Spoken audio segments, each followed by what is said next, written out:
Bismillah. Bismillahirrahmanirrahim. Assalamualaikum warahmatullahi wabarakatuh. Ya, alhamdulillah. Allahumma shalli ala sayyidina Muhammad wa ala alihi wa ashabihi ajmain amma ba'd. Yang saya hormati adik-adik sekalian ya, saya doakan kita semua selalu dalam keadaan baik dan sehat. Mohon izin ya, hari ini mohon maaf saya selenggarakan kelasnya secara online. Baik, kita langsung ke materinya.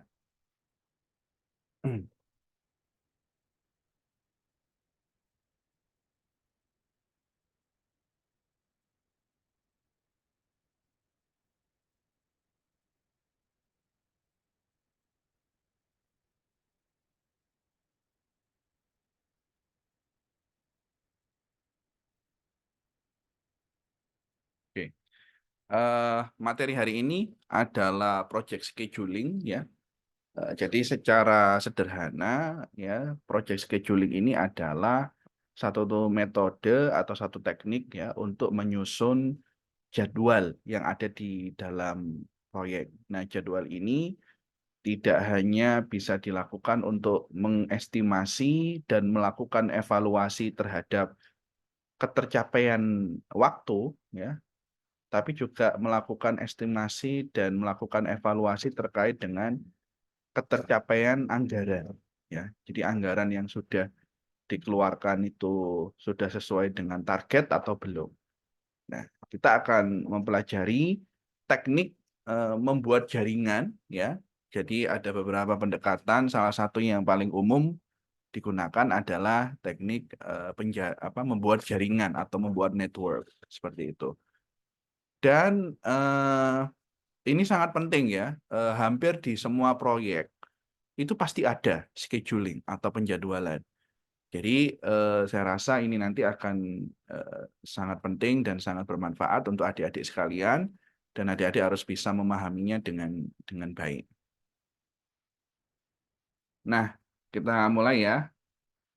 Apa sih yang dimaksud dengan project scheduling atau penjadwalan? Ya, itu adalah merupakan konversi ya suatu project kita ini. Jadi kita mengkonversikan project kita itu menjadi aksi-aksi yang terukur ya, aksi-aksi ya. Jadi kita breakdown project kita menjadi beberapa aksi yang kemudian kita kembangkan pengukurannya, kita kembangkan timeline-nya seperti itu. Jadi kita akan mengkonversi proyek besar, kita breakdown menjadi beberapa aktivitas-aktivitas kecil, lalu kita sesuaikan lalu kita sesuaikan dengan implementasinya dari sisi waktu, ya. Nah, project scheduling merupakan salah satu tool yang harus ada di setiap manajemen proyek ya. Dan pendekatan yang paling umum digunakan adalah pendekatan network atau pendekatan jaringan. Dan nanti saya akan menjelaskan ya apa itu pendekatan jaringan. Nah, apa sih manfaat kita dalam melaksanakan project scheduling ini? Yang pertama adalah kita bisa ya mengidentifikasi precedence relationship. Precedence relationship itu adalah keterkaitan antara satu aktivitas dengan predecesornya, aktivitas terdahulunya. Contoh misalnya, aktivitas B.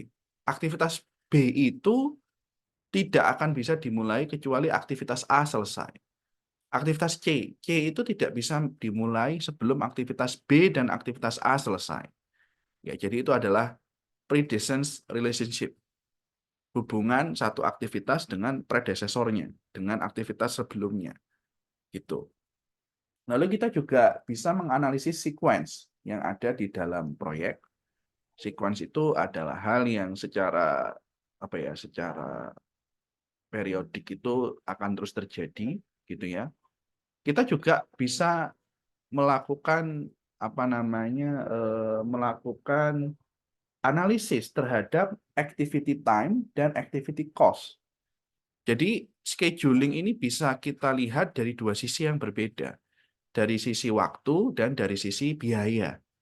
Ya, kemudian kita juga bisa mengestimasi berapa jumlah material, berapa jumlah pekerja yang dibutuhkan. Ya. Dan kita juga bisa mendetermin ya, membuat analisis terkait dengan critical activities. Ya.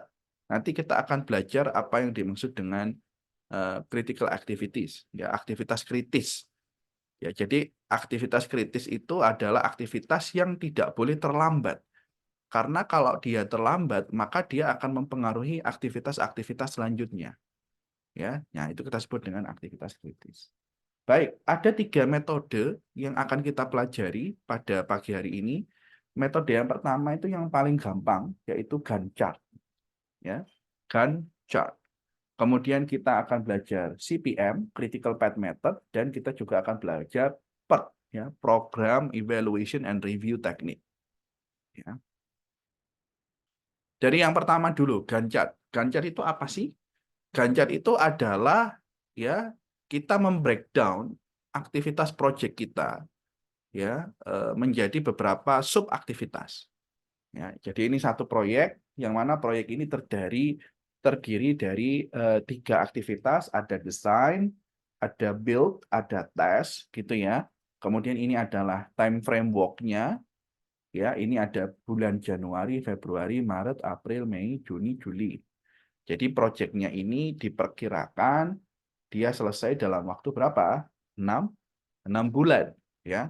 Di sini kita bisa lihat bahwa desain itu dilakukan dari pertengahan Juni sampai akhir Maret, gitu ya. Build dilakukan dari pertengahan Maret sampai pertengahan Mei, ya. Dan tes, ya, aktivitas yang terakhir ini tes itu baru bisa dimulai di pertengahan Mei dan akan berakhir di awal Juni, awal Maret, Juni, Juli, awal Juli, ya gitu. Nah, ini adalah contoh Gantt chart. Kita bisa lihat di sini bahwa aktivitas build yang kedua ini bisa dimulai ya pada saat aktivitas desain yang pertama itu dia ada di penghujungnya. Jadi dia bisa dilakukan secara simultaneously. Simultaneously itu artinya secara bersamaan ketika aktivitas A itu sudah berada pada prosentase terakhirnya. Ya, seperti itu. Lalu kita bisa lihat di sini kita amati bahwa aktivitas yang ketiga tes, ya tes di sini dia baru bisa dilaksanakan ketika aktivitas B, aktivitas build-nya, aktivitas nomor 2 itu selesai. Dia tidak bisa dilaksanakan secara simultaneously, secara bersamaan. Beda dengan aktivitas B, ya. Jadi aktivitas tes ini baru bisa dijalankan ketika aktivitas B selesai dan aktivitas desainnya selesai. Aktivitas 1 selesai, aktivitas 2-nya selesai. Ya. Nah, ini adalah contoh dari Gantt chart. Nah, ini adalah contoh lain dari dari Gantt chart gitu ya. Di mana dalam hal ini menunjukkan aktivitas pesawat. Jadi pesawat itu kalau dia touchdown ya, kalau dia landing itu dia punya waktu 60 menit untuk transit misalnya. Nah, dalam waktu 60 menit ini pesawat itu ngapain aja? Nah, ini digambarkan seperti ini. Ini ada aktivitas, ada subaktivitas ya. Dari masing-masing aktivitas dan subaktivitas ini kemudian dibuatkan kapan dia mulai, kapan dia diakhiri. Ya. Nah, ini ada time period-nya, yaitu dia hanya memiliki berapa menit di sini? Dia hanya memiliki 60 menit. Jadi 60 menit dia harus sudah bisa meninggalkan bandara. Nah, ini adalah apa saja kegiatan atau list aktivitas yang akan dilakukan selama 60 menit. Dimulai dari ini ya, the planning ya, of container offload, pumping, kemudian main cabin door ya. Kemudian lanjut sampai kemudian terbang lagi. Ya. Bisa dipahami ya. Jadi ini adalah contoh dari Gantt chart. Nah, ini juga ada contoh dari Gantt chart untuk pembangunan rumah sakit ya. Ini time framework-nya katakanlah ini di framework-nya ini adalah bulan ya. Kemudian di sini ada 1 sampai 16 bulan. Ya, di sini untuk membangun rumah sakit ini diperlukan 8 aktivitas besar atau komponennya ada 8 dari mulai build internal komponen, modify roof and floor gitu ya, dan lain sebagainya sampai ke inspect and test. Jadi ada sekitar 8 aktivitas. Nah, ini aktivitas di bulan pertama ini adalah A dan B bisa dilakukan secara simultaneously, bisa dilakukan secara bersamaan ya pada bulan ke-1 dan kedua, nanti turun sampai ke yang terakhir ya. Jadi ini adalah contoh bagaimana penggunaan dari Gantt. Nah, di slide selanjutnya ya, ini ada kalau yang sebelumnya ini adalah early start and finish, kalau ini latest start and finish. Apa bedanya? Ya, bedanya adalah kalau yang early start berarti dia perencanaannya atau pengimplementasinya itu bisa lebih dulu, sedangkan ini agak terlambat. Tapi semuanya kalau kita lihat berakhir pada pertengahan week ke-15. Di sini juga pertengahan week ke-15. Tapi bedanya adalah eh, ya kalau di early start ya mereka perencanaannya atau implementasinya dilakukan lebih awal, sedangkan latest start dan latest finish ya ini ada gap di sini. Artinya apa? Artinya pengimplementasinya agak lebih terakhir. Baik, ada pertanyaan terkait dengan Gantt chart sebelum kita ke CPM? Monggo kalau ada yang bertanya. Saya boleh lanjut ya? Iya. Mohon izin, ini masih terdengar jelas ya suara saya ya? Nggak hilang ya? Sip. Masih ya? Oke. Baik, terima kasih. Nah, sekarang kita akan belajar CPM, ya, Critical Path Method. Critical Path Method ini adalah suatu teknik jaringan. Ya, dia adalah bentuknya seperti jaringan dan dikembangkan pada tahun 1950-an. Kalau CPM itu dikembangkan oleh perusahaan DuPont pada tahun 1957, gitu ya. Kalau PERT dia dikembangkan oleh Booz Allen and Hamilton. Ya, mereka apa namanya? Digunakan pada Angkatan Laut Amerika pada tahun 1958. Ya. Dan apa yang menarik ya? Jadi PERT dan CPM ini mereka apa ya, mempertimbangkan aktivitas selanjutnya dan juga mereka mempertimbangkan interdependensi ya, interdependensi antar variabel. Nah, nanti kita akan melihat bagaimana bentuknya. Each uses a different estimate of activity times. Jadi mereka menggunakan estimasi yang berbeda ya ketika kita membuatnya. Jadi kalau CPM itu lebih sederhana ya. Ya karena satu aktivitas itu hanya diestimasi satu kali, tapi itu berbeda dengan PERT. Kalau PERT itu dia diestimasi beberapa kali. Ada estimasi yang kita sebut dengan estimasi optimis, estimasi most likely, dan estimasi pesimis. Ya, jadi kalau nanti kita akan belajar itu ya. Jadi kalau PERT itu dia agak ribet karena diestimasi 3 kali. Kalau CPM dia sederhana, estimasinya cukup 1 kali. Seperti itu. Nah, apa saja pertanyaan-pertanyaan yang bisa kita jawab dengan menggunakan PERT dan CPM. Nah, ini keunggulannya. Ya, apakah suatu proyek itu bisa dikatakan on schedule, ya, tepat pada jadwal, atau ahead of schedule, dia lebih awal daripada perencanaan, daripada jadwal, atau behind the schedule, ya, dia terlambat, molor, ngaret, gitu ya. Kemudian kita juga bisa, kalau tadi kita berbicara tentang time horizon, time framework, kita juga bisa bicara tentang cost budget. Ya, contohnya apa? Apakah misalnya proyek kita itu ya under budget, ya, under budget. Artinya kalau under budget itu berarti perencanaannya misalnya 10 juta, tapi kita hanya menggunakan 9 juta. Nah, itu artinya under the budget. Ataukah dia itu on the budget, ya, on budget, ataukah dia itu over budget? Over budget artinya apa? Artinya implementasinya itu lebih mahal daripada perencanaan. Ya. Jadi melalui pendekatan ini kita bisa menghitung apakah dia itu on schedule, ahead of schedule, atau behind schedule. Kemudian kita juga bisa mengetahui apakah terdapat enough resources, ya, sumber dayanya cukup enggak untuk menyelesaikan proyek ini. Ya, ketika proyek ini harus selesai, ya, lebih cepat, gitu ya, maka apakah ada teknik atau apakah ada media yang bisa kita gunakan, ya, untuk mempercepat proyek ini supaya lebih cepat selesainya. Nah, itu juga bisa dilakukan, gitu ya. Jadi apakah proyek ini bisa diselesaikan tepat waktu, gitu ya, atau kita perlu mempercepatnya. Nah, teknik untuk mempercepat proyek ini supaya dia bisa lebih cepat selesainya itu kita sebut dengan crashing. Ya, jadi teknik untuk mempercepat apakah proyek itu bisa selesai atau tidak, kita bisa mempercepatnya melalui atau dengan menggunakan crashing. Nah, nanti kita belajar crashing di minggu depan, ya. Kita akan belajar crashing di minggu depan.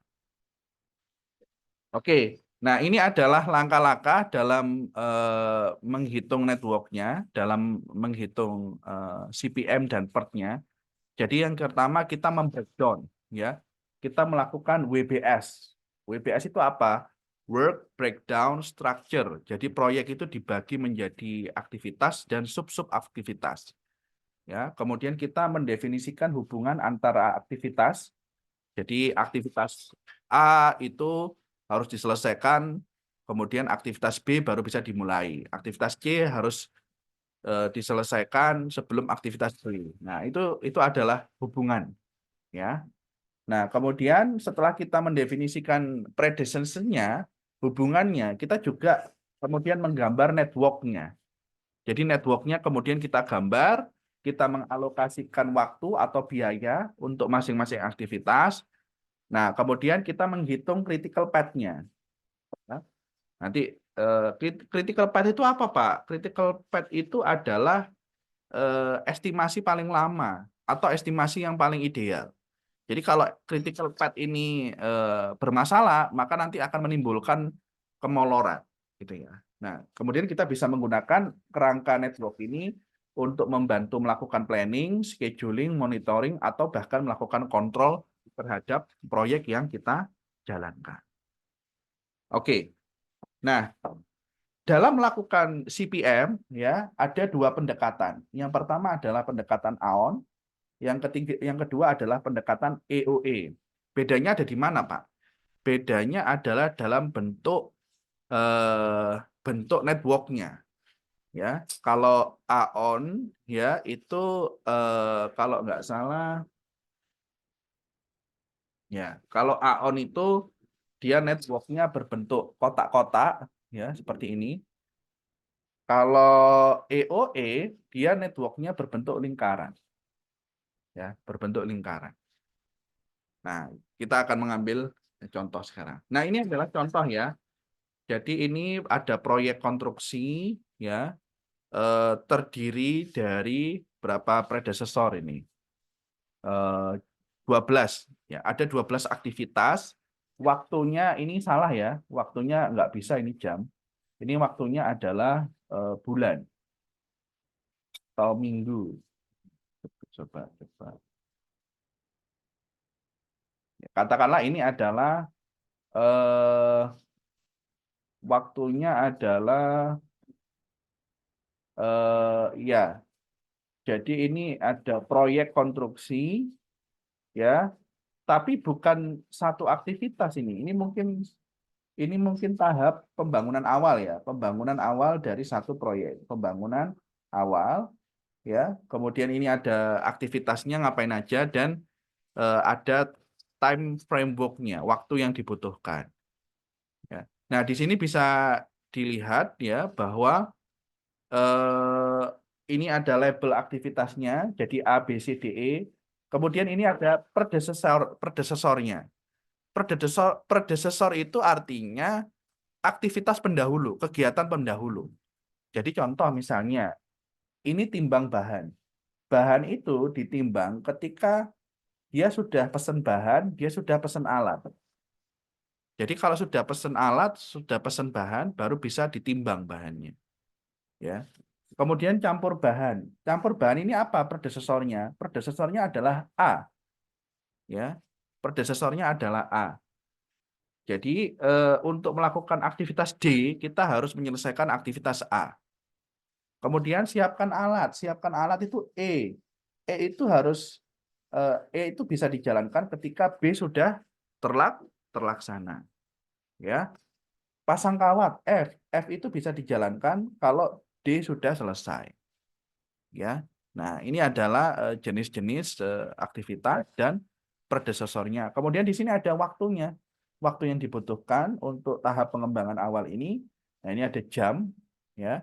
Ini ada 1 jam, ada yang sampai 3 jam, ada yang sampai 5 jam, gitu ya. Jadi ini adalah satu rangkaian proyek di tahap pertama atau tahap pembangunan awal, di mana dia terdiri dari 12 aktivitas, ya, dan aktivitasnya diukur dengan menggunakan satuan waktu jam. Masing-masing aktivitas memiliki predesesor, gitu. Nah, maka network-nya berbentuk seperti ini, adik-adik. Nah, ini adalah contoh network-nya dengan pendekatan EOE. Ya. EOE itu tadi apa? EOE itu tadi adalah activity on arch. Ya. Jadi kegiatannya itu digambarkan dengan anak panah. Jadi kegiatannya ini, kegiatan masing-masing kegiatan itu digambarkan dengan anak panah yang menghubungkan antara satu simpul dengan simpul yang lain.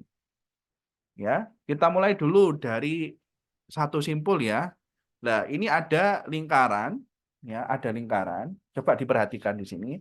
Ini yang satu di sini, yang saya tandai merah, ini adalah nomor simpul. Kemudian ini 0 yang atas, ini adalah waktu mulainya. Nah, kita akan fokus dengan dua nomor ini, ya. Nanti kita baru fokus ke nomor yang bawahnya. Baik, ya.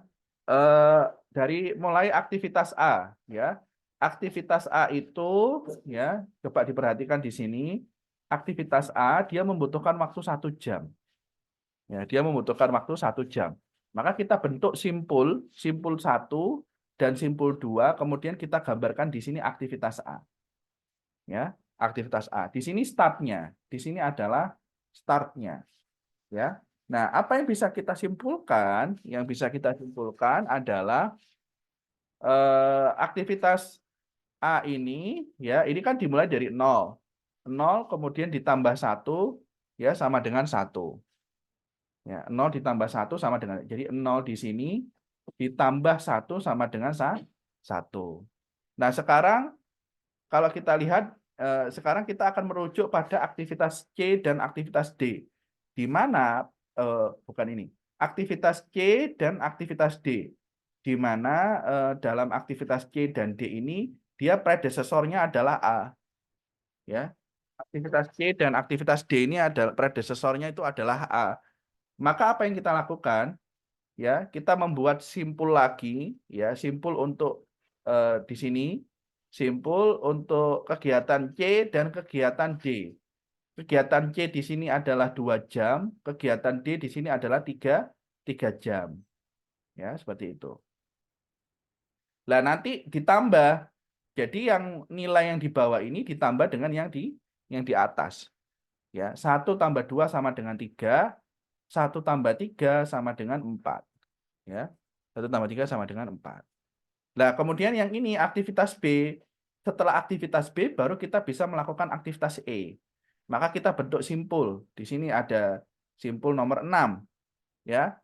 Nah, nanti ditambahkan 1 ditambah 1 sama dengan 2. Ya, seperti itu. Kemudian lanjut, setelah aktivitas C, kita bisa melakukan aktivitas H. Setelah aktivitas D, kita bisa melakukan aktivitas F. sebelum kita melakukan K, yang mana K ini predesesornya adalah aktivitas H dan aktivitas F. Oke. Nah, di sini coba diperhatikan ya adik-adik, coba diperhatikan. Contoh misalnya kita lihat ke simpul ke-8 ya. Simpul 8 ini dibentuk melalui dua aktivitas atau predesesornya ya, predesesor dari aktivitas K ini adalah dua aktivitas yaitu H dan F ya. Maka kita harus menjumlahkan 3 ditambah 5 sama dengan 8 dan 4 ditambah 3 sama dengan 7. Jadi ada dua angka nih, 8 dan 7. Kalau hal ini terjadi di mana ada dua predesesor yang harus dilakukan sebelum kita melakukan aktivitas K, maka kita pilih waktu yang paling panjang. 3 tambah 5 berapa? 8. 4 tambah 3 berapa? 7. Berarti kita pilih yang mana? Kita pilih yang 8. Berarti di sini kita tulis 8. Ya, bisa dipahami ya. Nah, contoh lagi misalnya aktivitas L. Aktivitas L ini predesesornya ada aktivitas K dan ada aktivitas J. Ya. Di sini 8 ditambah 8 sama dengan 16. Sedangkan 6 ditambah 3 sama dengan 9. Ya. Di sini kita pilih waktu yang paling lama, yaitu 16. Nah, itu ketika kita menghadapi aktivitas dengan dua predesesor. Jadi kalau yang di atas itu kita pilih aktivitas yang paling lama. Gitu ya. Nah, baru dari aktivitas K ya. Jadi aktivitas K dan aktivitas J baru kita bisa melakukan aktivitas L. L ini predesesornya adalah K dan J. Ya. Sini 16 tambah L, L-nya itu butuh 2 jam, maka finishnya adalah 18 jam. Maka proyek ini itu diselesaikan selama 18 jam. Ya. Nah, coba kita perhatikan yang bawah sini ya. Yang bawah sini ini ada aktivitas B. Nanti setelah aktivitas B ke aktivitas E ya. Di sini 1 tambah 1 sama dengan 2 ya. 2 tambah 3. Nah, ini ada dua predesesor.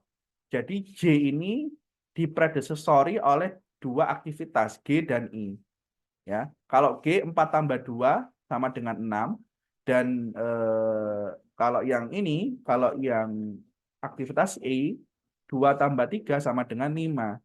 Nah, di sini ada 6 atau 5, maka kita pilih waktu yang paling lama. Seperti itu. Dan nanti kita sambungkan sampai kemudian dia mencapai target. Oke, ada pertanyaan? Monggo kalau ada pertanyaan. Oke, tadi kan aktivitas yang di atas ya. Tadi kan aktivitas yang di atas. Nah, sekarang kita akan lihat yang di bawah. Jadi setelah atas itu kita hitung, baru kita menghitung yang ke bawah. Diturunkan 18, turunkan ke sini. Ya. Nah, kalau tadi itu kita tambahkan yang atas, yang bawah itu kita kurangi. Jadi di sini 18 dikurangi 2 sama dengan 16. Ya. 16. Nah, di sini ada 2 nih, bercabang kedua. 16 dikurangi 8 sama dengan 8. 16 dikurangi 3 sama dengan 13. Ya. Lanjut. 8 kurangi 3 sama dengan 5. Ya, 13 kurangi 3 sama dengan 10. 13 kurangi 2 sama dengan nih. Nah, ini ada dua dua aktivitas yang saling berkaitan. Ya, yaitu di sini ya. Ini ada aktivitas D itu mempredesesori aktivitas F dan G. Ya. Jadi mana nih yang kita pilih? 8 kurangi 3 sama dengan 5 dan 13 kurangi 2 sama dengan 12. Kalau kaitannya seperti ini, maka kita harus memilih waktu yang paling sedikit. Ya. Mana waktu yang paling sedikit? Waktu yang paling sedikit adalah 5. 8 kurangi 3 sama dengan 5. Maka di sini adalah waktu yang paling sedikit, yaitu kita pilih yang 5. Jadi kalau yang bawah itu waktu yang paling sedikit, kalau yang atas itu adalah waktu yang paling banyak. Seperti itu. Contoh lagi, ya, aktivitas A. Aktivitas A ini mempersedesori aktivitas C dan aktivitas D. 3 kurangi 2 sama dengan 1, 5 kurangi 3 sama dengan 2. Mana? Ada 1, ada 2. Mana yang kita pilih? Yang paling sedikit. Maka yang di bawah ini adalah yang paling sedikit. Oke. Baru nanti 1 kurangi 1 sama. Nah, ini juga ada nih aktivitas mulai, startnya. Ya, startnya itu ada 2 aktivitas. Aktivitas A dan aktivitas B untuk menyambungkan ke simpul start. Ya. Nah, di sini 1 kurangi 1 sama dengan 0 dan 9 kurangi 1 sama dengan 8. Ada 1 dan ada 8. Maka kita pilih 1. Aktivitas yang paling sedikit di sini. Oke, bisa dipahami? Ya. Nah, jadi kalau di dalam pendekatan EOE, ya, di lingkaran ini namanya nomor simpul, ya, ini namanya kemudian yang ini adalah nama kegiatan ya, row-nya itu adalah nama kegiatan, kemudian di bawah nama kegiatan ini adalah waktu kegiatan, kemudian ini disebut dengan early start, late start atau early finish, ya. Kemudian bawahnya latest start dan latest finish. Jadi penamaannya seperti itu. Baik, seperti ini gambaran dari networknya. Ya, nanti adik-adik akan membangun networknya sendiri, ya, di dalam proyeknya masing-masing. Ya, bisa dipahami? Ada pertanyaan? Saya mau tanya boleh? Boleh, boleh, Mbak Nafla ya. Iya. Eh, Silahkan. Kalau misalkan yang atas itu diambil hasil yang paling besar sama yang bawah itu diambil hasil yang paling sedikit, itu mungkin ada artinya atau kayak emang penghitungannya kayak gitu aja? Iya, memang penghitungannya seperti itu. Jadi gini, coba kita fokus pada aktivitas-aktivitas yang nilai antara apa namanya atas itu berbeda dengan nilai yang ada di bawah. Contoh, ya, contoh misalnya kita punya aktivitas ini simpul nomor 5, ya, kemudian kita punya simpul nomor 7, ya, simpul nomor 6, simpul nomor 3, ya. Nah, ini adalah aktivitas-aktivitas yang berpotensi terlambat. Ya, jadi ini adalah aktivitas yang berpotensi terlambat. Karena apa? Dia nilai di atas ini berbeda dengan nilai yang dia di bawah. Nah, kalau seperti ini ada potensi keterlambatan. Kita sebagai manajer proyek atau kita sebagai orang lapangan, kita harus mengantisipasi yang kemungkinan akan terjadi keterlambatan di sini. Ya, dan jangan sampai kita sudah bisa, ini kan ada slack ya, slack itu artinya perbedaan gitu ya, perbedaan antara waktu mulai yang early start dan waktu mulai yang early finishnya, latest startnya. Nah, kalau ada perbedaan seperti itu antara early dan latest start dan finish, nah itu kemungkinan ada potensi untuk keterlambatan. Nah, kita harus hati-hati di sana, ya. Kenapa kok bisa terlambat, Pak? Mungkin karyawannya mereka fokus pada aktivitas-aktivitas yang memang itu lebih didahulukan, sehingga perhatian kepada aktivitas-aktivitas yang ada di bawah ini mungkin kurang gitu. Itu bisa saja terjadi, ya. Jadi fokusnya diarahkan kepada aktivitas-aktivitas yang terdahulu, sedangkan aktivitas-aktivitas yang selanjutnya mereka kurang menjadi perhatian. Akhirnya apa? Akhirnya ada potensi potensi keterlambatan di 4 simpul aktivitas ini. Seperti itu, Mbak Nafla. Bisa dipahami, Mbak Nafla? Bisa, Pak. Terima kasih. Oke, ada lagi pertanyaan? Monggo kalau ada pertanyaan, eh, jangan malu-malu ya. Ini gimana caranya menghapus? Aku masih kerja di sini. Gitu. Jadi itu yang Baik. Nah, kalau tadi itu contoh pendekatan EOE, nah sekarang kita menggunakan pendekatan EON. Kalau tadi bentuknya bulat, sekarang bentuknya kotak, gitu ya. Nah, kalau EOE ini apa? Activity on Nodes. Nah, ini gambarnya kotak, tapi sebenarnya filosofinya sama. Ya, filosofinya sama. Jadi di sini ya kita mulai dari aktivitas start, ya, simpul. Kemudian kita ke activity A, ya. A ini adalah dimulai dari 0, kemudian jumlah jam aktivitasnya berapa? 1. Nah, ini adalah 1 di sini. Kemudian ke aktivitas C dan D, ya, di sini mulainya di jam 1, selesainya di jam 3, butuh waktu berapa? 2 jam.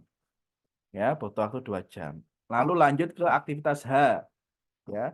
Mulainya dari 3, dia butuh waktu 5, ya. Kemudian dia apa namanya? Berakhir pada jam ke-8. Ya, seperti itu. Kemudian di sini ada aktivitas K, mulainya di 8, finishnya di 16. Ya. Ada aktivitas L terakhir, mulainya 16, dia butuh 2 jam, selesainya di 18. Nah, itu kemudian mundur, mundur, mundur, mundur gitu. Nah, coba diperhatikan di sini. Di sini kan ada perbedaan antara potensi lag. Ya, potensi slack tadi kan ada. Contoh misalnya sini, di sini, gitu ya. Di sini, ya. Kemudian di sini, dan di sini. Artinya apa? Artinya adalah terdapat kemungkinan perbedaan atau terdapat keterlambatan, kemungkinan keterlambatan. Karena apa? Karena nilai yang di atas itu berbeda dengan nilai yang di bawah. Maka ini adalah perbedaan waktunya. Jadi yang di tengah-tengah itu adalah slack. Ya, slack itu perbedaan waktu antara atas dan bawah. Ya. Jadi ini adalah potensi keterlambatan. Karena apa? Dia memiliki slack. Ya, dia memiliki slack. Jadi apa namanya? Ya tadi sama, pendekatannya sama, cuma kalau yang tadi itu kan kita menggunakan EOE ya, activity on arch. Jadi kegiatannya itu digambarkan dalam bentuk anak panah. Nah, sedangkan ini kegiatannya digambarkan dalam bentuk nodes. Nodes itu ya kotak-kotak seperti ini. Ya, kotak-kotak seperti ini. Nah, kemudian ini ya di sini apa namanya? Ada beberapa aktivitas yang memiliki potensi keterlambatan karena mereka memiliki slack.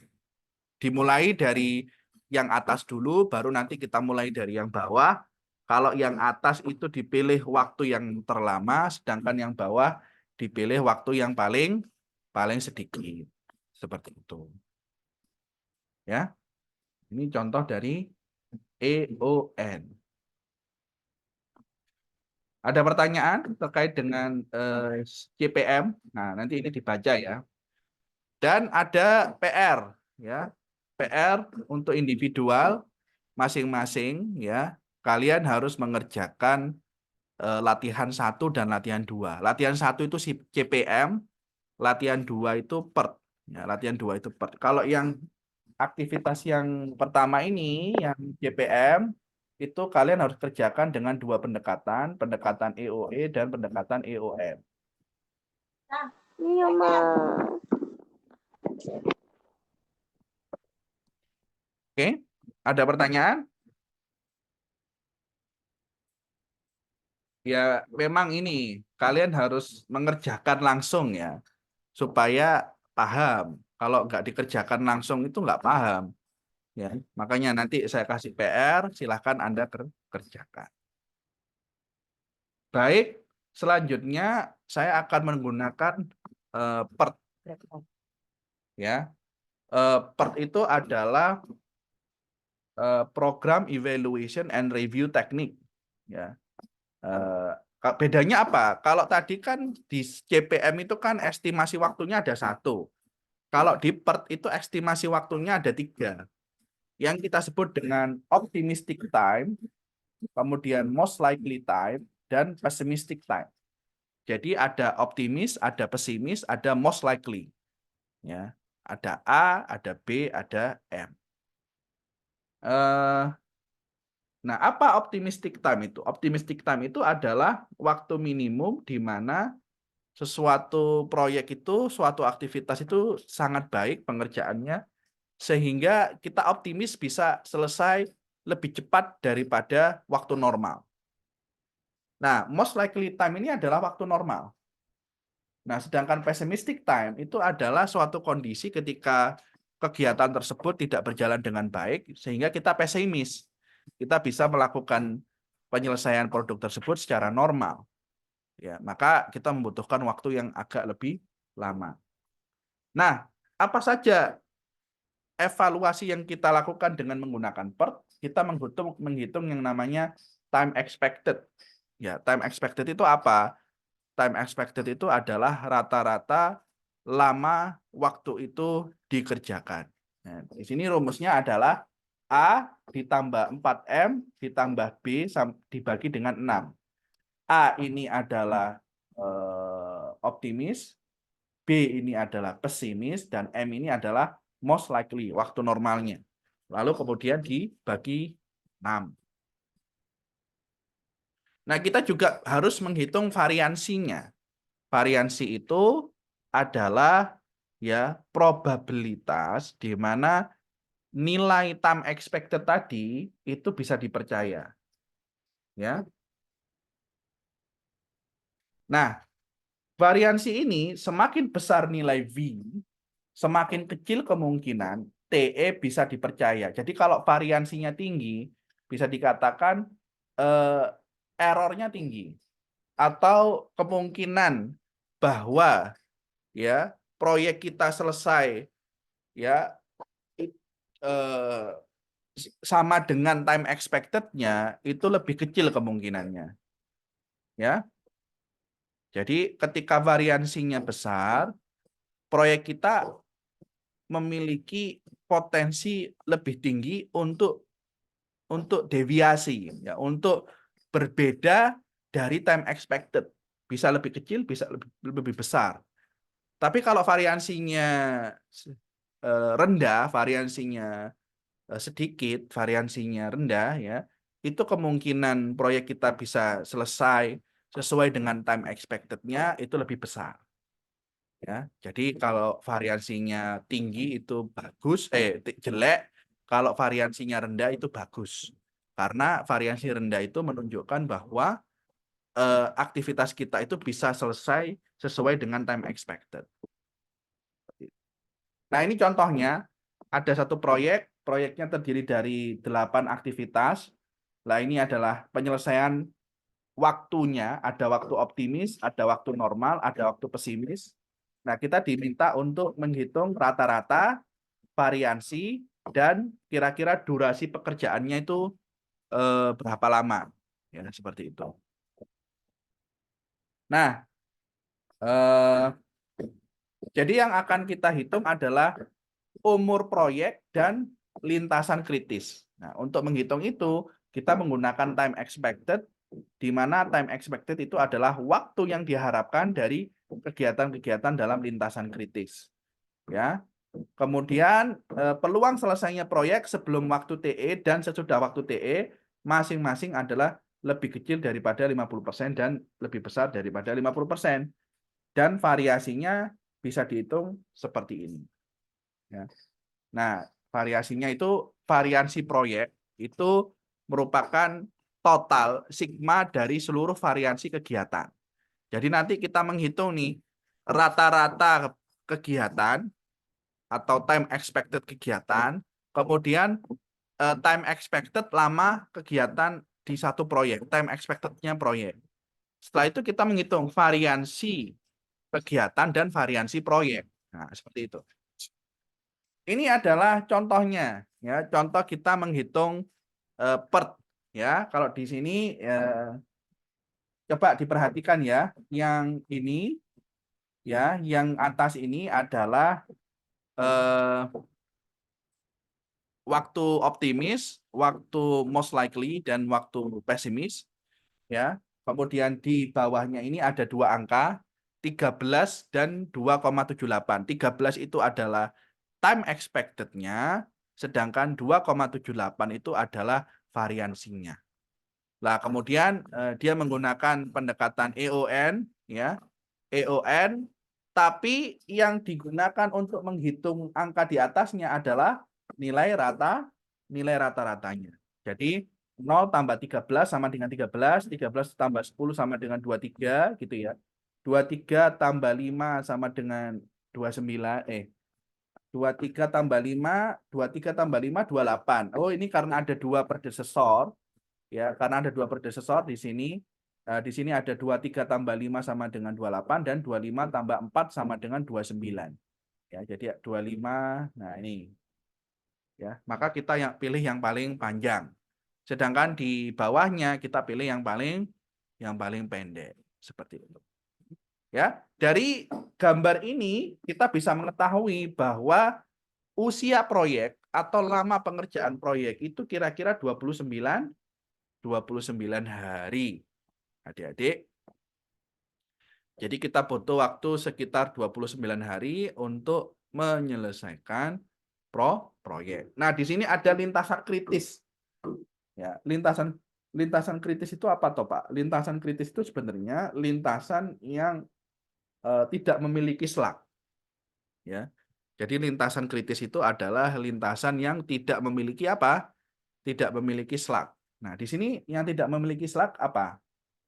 Aktivitas 1, aktivitas 2, aktivitas 2 ke 5 ya. Aktivitas 5 ya tidak memiliki slug, aktivitas 7 dan aktivitas 8. Ya, jadi kalau digambarkan ya bentuknya adalah seperti ini. Nah, ini adalah lintasan kritisnya. Jadi 1, 2 ya, 1, 2, 5, 7, 8. Nah, ini lintasan kritis, lintasan yang tidak ada selaknya. Nah, ini kalau artinya apa? Kalau ini lintasan kritis, lintasan tidak ada selaknya, itu harus dijaga. Dia benar-benar selesai tepat waktu. Kalau dia tidak selesai tepat waktu, maka potensi keterlambatan proyek itu akan tinggi. Potensi molornya tinggi. Nah, bisa-bisa terlambat. Dan adik-adik harus tahu bahwa ketika proyek itu terlambat, kita harus membayar denda. Dendanya nggak sedikit, dendanya tinggi. Ya. Nah, kita bisa nah ini adalah apa namanya lintasan-lintasan ya. Jadi alternatifnya dibuat seperti ini, ya, 1268, 178 dan lain sebagainya. Kemudian ini adalah time expected-nya, ya time expected-nya. Kalau time expected itu dilihat dari nilai apa namanya rata-ratanya, ya. Jadi nilai keseluruhan, nilai penjumlahan dari atas. Contoh misalnya di sini kalau kita melalui alternatif lintasan 1268, time expected-nya ya, time expected-nya itu adalah sigma dari time expected kecil. Nah, di sini ada 28 hari. Kalau kita pakai 178, 20 hari, 12578, 29 hari, ya, 14578, 18 hari, dan 134578 adalah 27 hari. Di sini kita bisa mengetahui bahwa time expected itu adalah waktu terlama dari proses pengerjaan keseluruhan proyek. Ya, jadi dia apa namanya prosentase atau rata-rata terlama proyek itu bisa selesai. Kemudian kita juga bisa menghitung variansinya, ya. Kalau tadi variansinya itu dijumlahkan seperti itu ya. Nah, ini kita juga bisa menghitung variansinya di sini dan masing-masing alternatif memiliki variansi. Nah, selain itu kita juga bisa menghitung probabilitas dengan cara menghitung Z-score. Contoh misalnya, tadi kan durasi proyek itu kan selesai pada 29 hari kan. Nah, kita bisa menghitung kalau saya ingin proyek itu selesai dengan jarak waktu 27 hari, berapa probabilitasnya? Berapa kemungkinannya? Nah, itu kita bisa ukur dengan menggunakan rumus ini. Dengan menggunakan Z-score ini, ya. Jadi contohnya misalnya ini ya. Kita di sini Z sama dengan TS dikurangi TE ya dibagi dengan akar dari variansi proyek. Ya, maka di sini time expected-nya kan tadi sudah ketahuan kan 29 hari. Nah, kita pengen berapa sih kemungkinannya kalau dia bisa selesai 27 hari. Nah, di sini maka 27 dikurangi 29 dibagi akar dari 6. Akar dari 6. Kemudian kita mendapatkan Z-score minus 0,82. Nah, setelah kita mengetahui bahwa Z-score ini nilainya minus 0,82, kita mencari di tabel Z-score berapa sih probabilitas ketika nilai Z-score-nya itu minus 0,082. Nah, coba kita buka tabel Z-score. Ya, di sini saya sudah upload di Main ITS Classroom tabel distribusi normal standar Z-score. Nah, ini adalah tabel probabilitas Z-score, ya kita tinggal cari tadi minus 0,82. Nah ini minus 0,82 ya. Coba ini saya highlight ya. Ini ya minus 0,8 terus ininya desimalnya ada 2. Nah ini dia. Jadi 0,2061. 0,2061 itu artinya ya 21%. Berarti probabilitas balik lagi ke sini, berarti probabilitas proyek itu selesai dalam waktu 27 hari adalah berapa? Berapa persen? 21%. Sangat rendah kemungkinannya. Ya, karena 21% itu sangat rendah. Nggak bisa, kita sangat nggak yakin lah proyek itu bisa selesai 27% karena probabilitasnya sangat rendah yaitu 21%. Oke? Bisa dipahami? Atau kita juga bisa mencari ya misalnya kalau kita pengen yakin bahwa probabilitasnya itu adalah 95%, ya maka kita bisa cari berapa hari. Contoh misalnya di sini kita misalkan ingin berapa hari yang dibutuhkan ketika kita menginginkan peluang selesainya itu adalah 95%. Ya, kalau kita pengen 95% berarti caranya adalah kita mentransformasi dulu probabilitas 95% ini menjadi nilai Z. Ya, nilai Z. Jadi kita cari di sini di tabel Z-score tadi berapa nilai Z ketika probabilitasnya itu adalah 95%.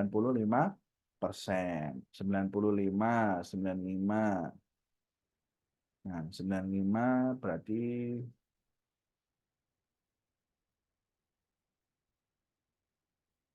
95, 0,9, 0,9. Ini cuma sampai 0,4, 0,5. Ya. 0,4. Oh, ini cuma sampai 40. Oke, kita balik ya. Jadi nilai Z-score ketika peluangnya itu 95% adalah 1,645 ya.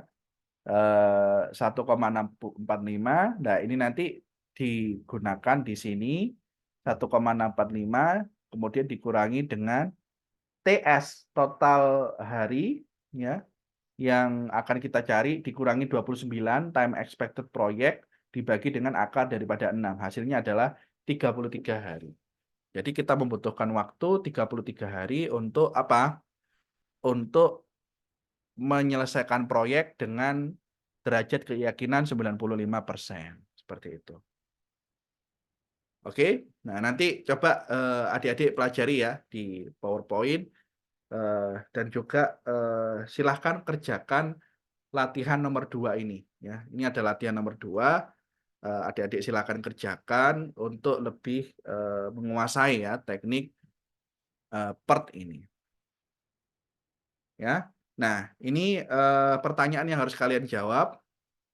Hitung waktu rata-rata masing pekerjaan, hitung juga variansinya, berapakah umur proyek ya dengan probabilitas 90%. Jadi kalian harus menghitung TE proyeknya, kemudian variansi proyeknya, baru bisa ngitung probabilitas 90% itu berapa. Ya, probabilitas 90% berarti gini. Mungkin cara paling gampang adalah kita tanya ke Google berapa nilai Z-score ketika probabilitasnya 90%. Ya.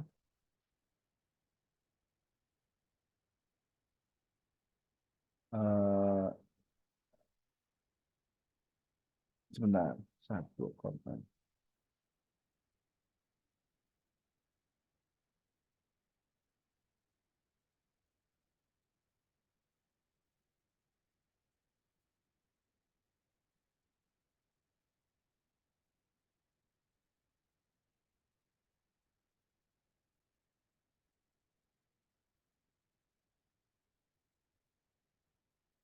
sebentar.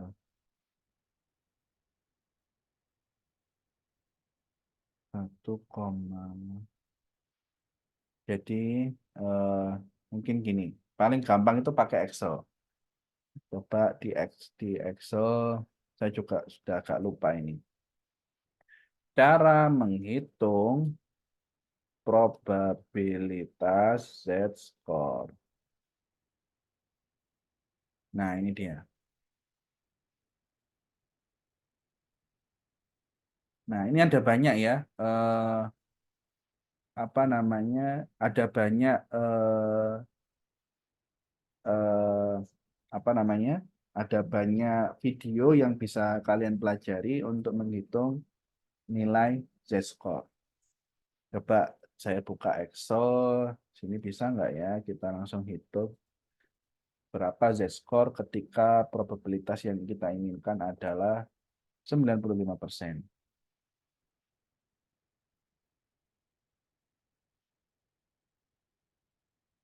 Nggak keluar ya? Statistik.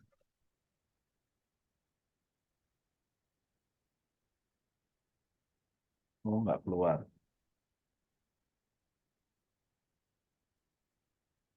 Nah, ini nih, Z-test. Array X sigma.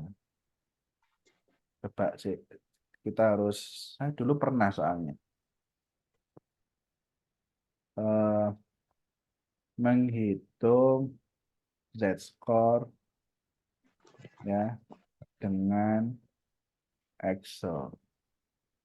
Nah, rumusnya cara menghitung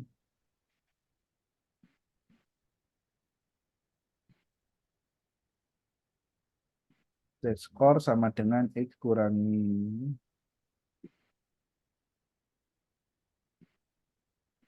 Oke, fungsinya apa fungsinya? Oke, fungsinya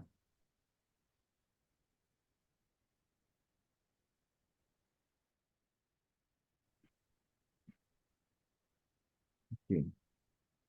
Baik, berarti Z score nggak keluar ya.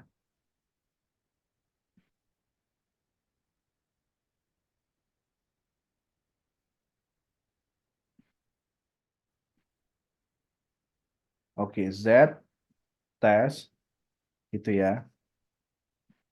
Z test sama dengan array-nya.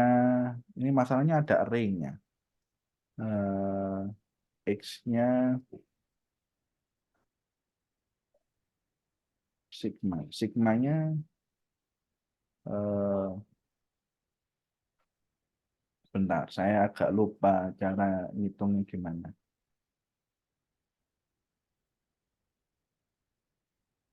Coba kita cek di sini.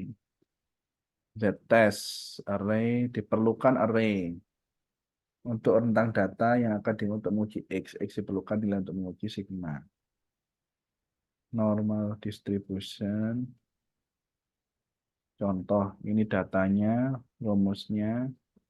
Nah, kita masalahnya sudah punya rata-ratanya. Cara menghitung Z-score di Excel.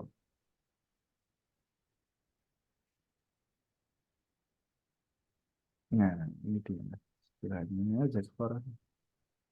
Standar deviasi untuk menghitung Z-score.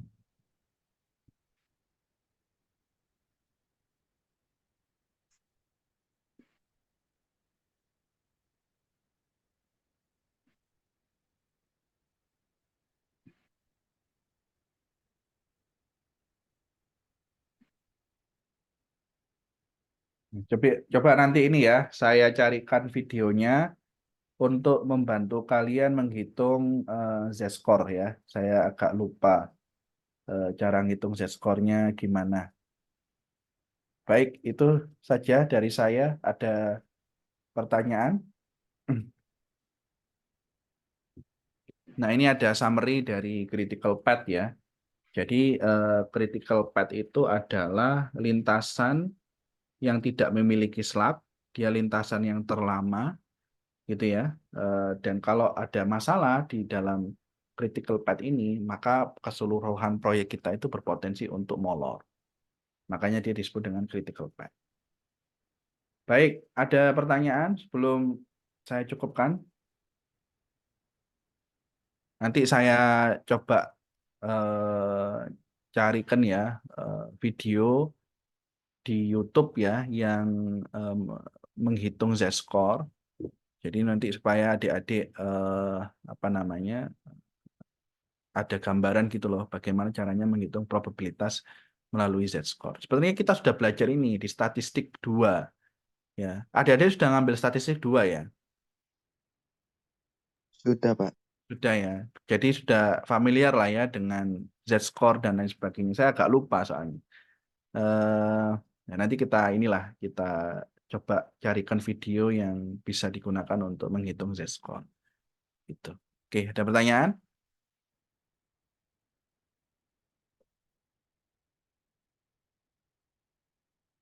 Kalau nggak ada bisa kita cukupkan ya.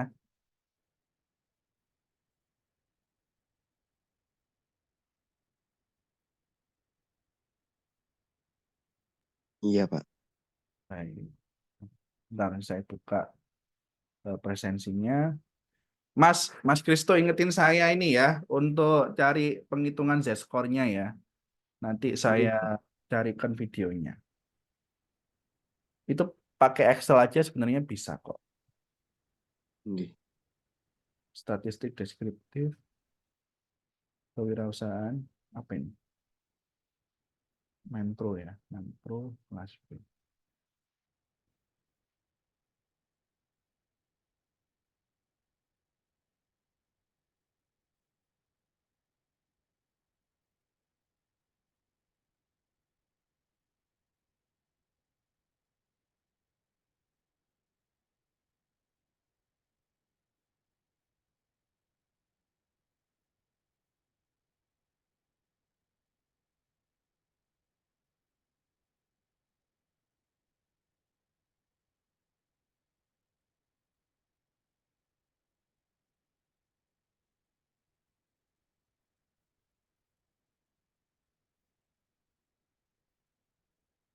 Jadi PR-nya adalah mengerjakan latihan tugas 1 dan latihan tugas 2 ya. Insya Allah nggak sulit kok, cuma memang harus latihan saja. Dan nanti ketika di UTS ya, yang saya lakukan adalah ya saya mengganti angkanya saja gitu. Jadi pastikan kalian bisa ya untuk menghitung dan membuat ya, menghitung dan membuat networknya tadi ya, baik itu pendekatan EOE, EON, CPM dan PERT itu harus dikuasai itu. Ya, jangan sampai kalian nggak paham. Nanti kalau kalian nggak paham, eh, kemungkinan besar susah untuk menghadapi UTS-nya. Karena UTS-nya adalah menghitung seperti itu tadi, dan saya hanya mengganti angkanya. Baik, berikut adalah